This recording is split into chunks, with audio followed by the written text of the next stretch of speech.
NEET தேர்வில் இருந்து தமிழ்நாட்டிற்கு விலக்களிக்க வேண்டும் என்று ஒன்றிய அரசை முதலமைச்சர் ஜோசப் விஜய் வலியுறுத்தியுள்ளார்.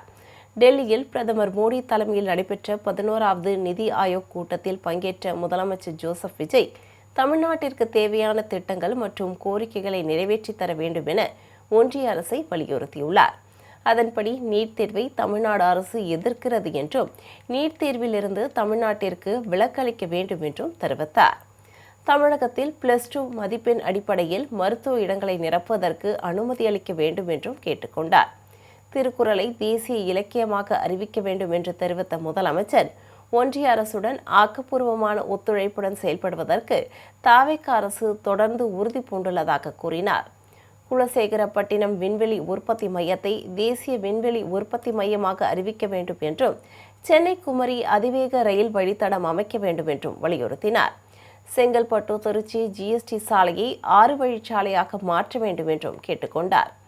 இலங்கை பாகிஸ்தானில் சிறைப்பிடிக்கப்பட்டுள்ள தமிழக மீனவர்களையும் அவர்களின் படகுகளையும் மீட்க நடவடிக்கை எடுக்க வேண்டும் என்றும் கோரிக்கை விடுத்தார்.